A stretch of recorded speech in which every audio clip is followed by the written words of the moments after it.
In America की बात करें तो अमेरिका जो है हर जगह इंडल्ज नज़र आ रहा है। ओके। तो हर जगह उनके पपेट्स हैं, तो हर किसी को आगे ले आते हैं, फिर उनको यूज़ करते हैं। जब वो यूज़ कर लेते हैं तो उनके लिए कोई इस्तेमाल के लिए कोई रहता कोई नहीं है। तो फिर उनको मतलब जो पहला हसीना वाजिद वाला केस हुआ है तो उनके किसी काम नहीं आई, तो फिर उन्होंने सारा चेंज कर दिया। और पाकिस्तान में भी देखा जा सकता है जो इमरान खान के साथ हो रहा है, ओके। और मतलब हमारे साथ हो रहा है। ओके। बन सकता है, लेकिन जो वो हैं सियासतदान है या ओके। कोई इस तरह की जो मतलब यूज़ हो रहे हैं, तो वो नहीं बनना चाह रहे। क्योंकि एक जो बुनियादी जो चीज़ हमें कंबाइन करती है वो उम्मत है, ओके। उम्मत मुसलमान है हम। ओके।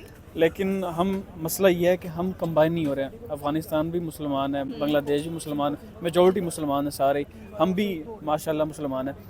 तो इनको खुद सोचना चाहिए, लेकिन हमें नहीं समझ आती ये क्या रहा है। India Bangladesh again in a big tussle हम लोगों को नजर आ रहे हैं। बात करेंगे नरेंद्र मोदी की, जिन्होंने मुंबई के अंदर से अपनी प्रेस कॉन्फ्रेंस के डायरेक्ट धमकी दी है बांग्लादेश को कि भैया अगर आप हमसे बच सकते हैं तो बचकर दिखाएं। सिर्फ बांग्लादेश और इंडिया की तो आपस में काफी अच्छी बनती थी, आजकल काफी खतरनाक सिचुएशन उनकी नजर आ रही है हम लोगों को। एंड पाकिस्तान की तो दोस्ती काफी बुलंदी पर जाती हुई दिखाई दे रही है बांग्लादेश के साथ। इस पर क्या कहना चाहते हैं कि ये सिचुएशन कब तक काबू आएंगे? एशिया के अंदर इतना बड़ा एक टसल नजर आ रहा है। ये मुझे लगता है कि जो पिछले रिलेशन है सियासत में वगैरह का, ओके। कि उस वजह से शायद मसाइल आए हैं। तो शायद गवर्नमेंट चेंज हुई है तो उन्होंने आंखें दिखाना शुरू कर दी हैं। तो बाकी रहा पाकिस्तान के लिहाज से, तो हमारा तो झुकाव है काफ़ी ज़्यादा। तो हम कोशिश भी करते हैं उनके साथ हो जाएं, लेकिन उनका इरादा नहीं बनता ज़्यादातर। लेकिन ये हमारा उनके साथ मैच वगैरह में भी नज़र आता है, जो आपको याद होगा नसीम शाह वाला। ओके। तो काफ़ी ज़्यादा मसाइल इन्हीं की वजह से खड़े होते हैं। लेकिन हम तो समझते हैं हमारे छोटे हैं, तो हम इस लिहाज से उनको फेवर करते हैं। लेकिन वो उनके सेंस में हमारी बात नहीं आ रही, या उनके हमारी बात समझ नहीं आ रही। मतलब एक दूसरे को समझ नहीं पा रहे हैं कि क्या सिचुएशन है, क्या हल निकल सकते हैं, क्या कहना चाहते हैं। एक दूसरे के बॉर्डर्स पर भी टसल है। फिर सेकंडली अगर मोहम्मद यूनुस की बात कीजिए तो वो भी पाँव नीचे नहीं लगा रहे, वो भी डायरेक्ट धमकियां देते हैं। कभी कहते हैं कि शेख हसीना वाजिद को वापस भेज दें, इंडियन का वीजा एक्सटेंड कर देता है, कभी कुछ मतलब मामूलात सॉर्ट आउट नहीं हो रहे। और बीच में अमेरिका का मेन मुद्दा नजर आता है कि अमेरिका इसमें बड़ा ज्यादा इंडल्ज नजर आ रहा है। इन अमेरिका की बात करें तो अमेरिका जो है हर जगह इंडल्ज नज़र आ रहा है। ओके। तो हर जगह उनके पपेट्स हैं, तो हर किसी को आगे ले आते हैं, फिर उनको यूज़ करते हैं।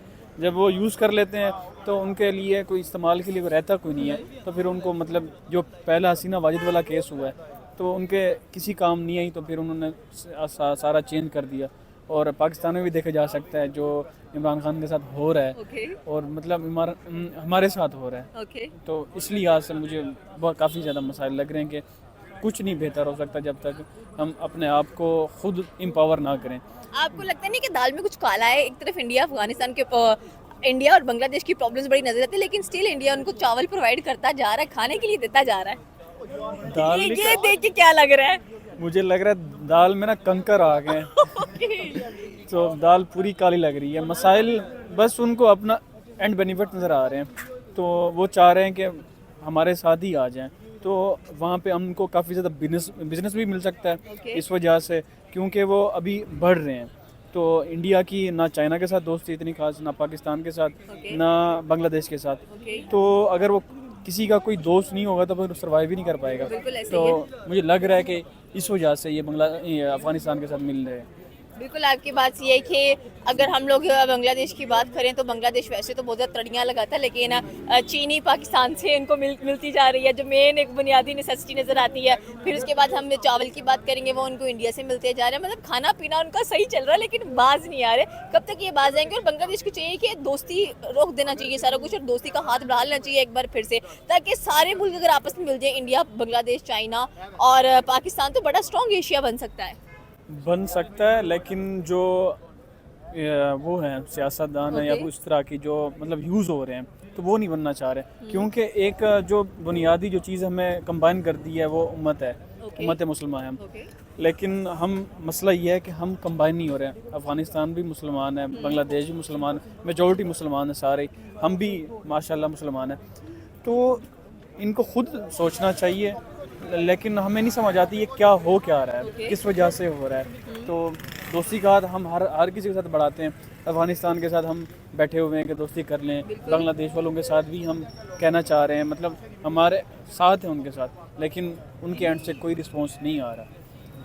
बात फिर वही थी, रशिया यूक्रेन की वॉर चल रही है, वहाँ पर कोई इंपोर्ट एक्सपोर्ट नज़र नहीं आ रहा है। गज़ा और फ़लस्तीन में रिसेंटली और इसराइल में सीज़ फायर नाफिज हो चुकी है, वो लोग बहुत खुश नज़र आ रहे हैं। तो फिर यहाँ पर ये सीज़ फायर कब लगने वाली है? Because situations are getting worse, हमें इनको वॉर्स नहीं बनाना है, हमें मिलजुल कर रहना है। जैसे कि आपने कहा कि इनका इंडिया की चाइना से नहीं बनती, फिर बांग्लादेश से नहीं बन रही, फिर पाकिस्तान की नहीं बन रही, पाकिस्तान की अफगानिस्तान से नहीं बन रही, तो ये सारे आपस में एक दूसरे के साथ ही ना गुंजल पड़े हुए हैं चीज़ों के।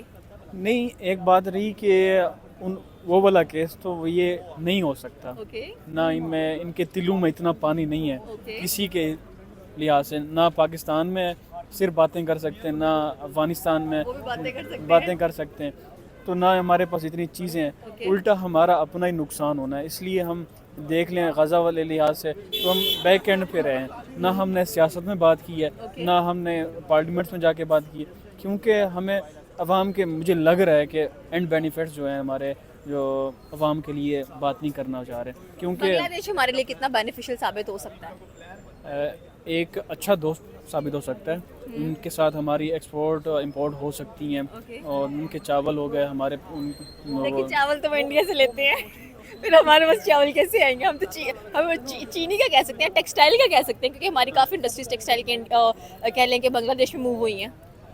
कह सकते हैं, लेकिन पता नहीं क्या हो क्या रहा है, ये करना क्या मतलब चाहते हैं, समझ नहीं आ पा समझ नहीं आ रही। लेकिन सारा चीज़ जो है ना सियासत की है। अगर आपका स्ट्रॉन्ग फेथ वाला या स्ट्रॉन्ग पर्सनैलिटी वाला कोई लीडर हो तो बात करें आपस में, तो मसला हल हो सकता है। तो ये जो है, मुझे जो है चीज़ मेन पपिट्स हैं सारे, जो है इंडिया के हो गए या फिर उनके हो गए। अच्छा, टर्की भी बड़ा सपोर्ट कर रहा है बांग्लादेश को, सुनने में ये आया था। टर्की भी कह रहा था कि हम आपको टैंक्स देंगे, तो टैंक्स क्या करने हैं बांग्लादेश ने, वो भी बता दे। टैंक्स हमें अपना डर लग रहा है जो टैंक्स का कह रहे हैं। ओके, नहीं, ऐसी कोई बात नहीं है, बस ये अफवाह ही है, ऐसी कुछ नहीं है, मतलब अफवाह से कुछ भी नहीं है। ऐसा कुछ भी नहीं है। वैसे आपको लगता है कि आपस में एक दूसरे पर अटैक कर सकते हैं? नहीं, इन पे एक दूसरा नहीं कर सकते, क्योंकि एक गिरा हुआ मुल्क और गिर जाएगा तो फिर उठेगा कैसे? बिल्कुल ऐसे अभी हम गज़ा वाला देख लें, रशिया वाला देख लें, बहुत से ममालिक इसी तरह जा रहे हैं। तो इधर तो मतलब जंग किसी चीज़ का हल नहीं है, और हर एक खित्ते को, जैसे साउथ ईस्ट एशियन कंट्रीज़ की हमने बात की है, हर एक मतलब कि एक जुट होकर रहना चाहिए ताकि मुसीबत में आप वर्कआउट कर सके एक दूसरे के साथ। बट लग रहा है कि यहाँ पे सारे पावर के भूखे हैं, पावर चाहिए सबको। ये जो है, अगर हर चीज़ में ना कंप्रोमाइज़ चलते हैं, Okay. ठीक है।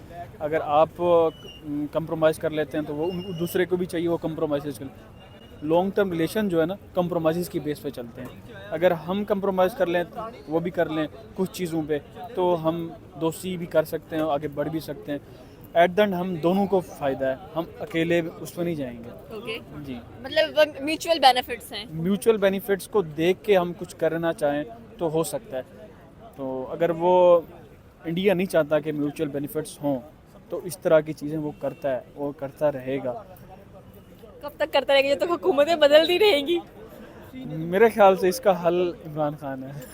ओके, ये थी पाकिस्तानी अवाम की राय कि अगर देखा जाए तो डेफिनेटली सी बात है, हर चीज़ का सलूशन होता है, लेकिन सलूशन निकलने का नाम नहीं आ रहा। साउथ ईस्ट एशियन कंट्रीज आपस में मुठभेड़ का शिकार होते हुए दिखाई दे रही हैं। आपकी क्या राय है नीचे के कमेंट सेक्शन में बता सकते हैं। हमारे चैनल को सब्सक्राइब करना बिल्कुल मत भूलिएगा। तो मिलते हैं अगली वीडियो में। अल्लाह हाफिज़।